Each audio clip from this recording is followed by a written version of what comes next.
হঠাৎ করে এই চ্যানেলটিকে বন্ধ করে দেওয়া হয় এবং সেই সময় কিন্তু এই চ্যানেল ওয়ান অত্যন্ত জনপ্রিয় একটি চ্যানেল ছিল, আপনারা সকলে জানেন।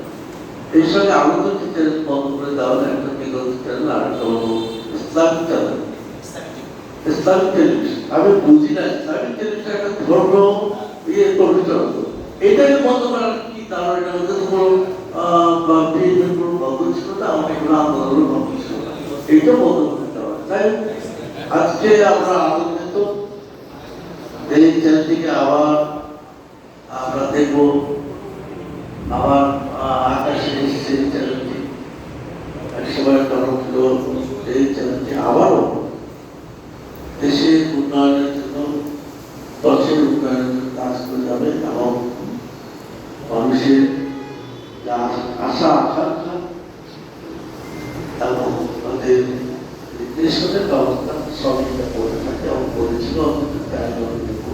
আমরা অত্যন্ত আনন্দিত। এর পিছনে যে সরকার অধিকারী আছেন, মামুন, আপনার সবকে জানেন। সবচেয়ে আমি প্রশংসা করবো তাকে, তার কিন্তু এই ধৈর্যের জন্য।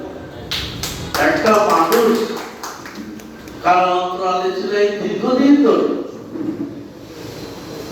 তারপরে উনি এসে আবার এই জায়গাটিকে মুক্ত করলেন, সঠিক করলেন, এটা তাকে প্রশংসা না করে পারে। আবার আমি বলতে চাই যেটা, এই চ্যানেলগুলো হঠাৎ করে বন্ধ করে দেওয়া হয়, এটা একটা জাতির জন্য মঙ্গলজনক নয়। সরকারের যে একশোটা কেন আসুন ভালো কথা, কিন্তু এই ধরনের হস্তক্ষেপ রেসের উপরে, মুক্ত আকাশের উপর, এটা কখনই মঙ্গলজনক হয় না কোনো জাতির জন্য।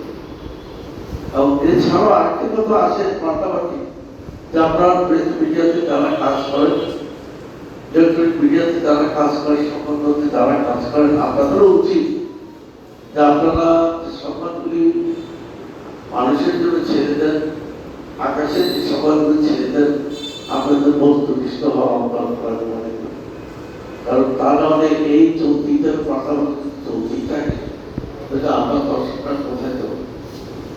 আমরা যারা অতি আগ্রহে আমাদের সংবাদপত্রের জন্য রাখিয়ে থেকে আমাদের।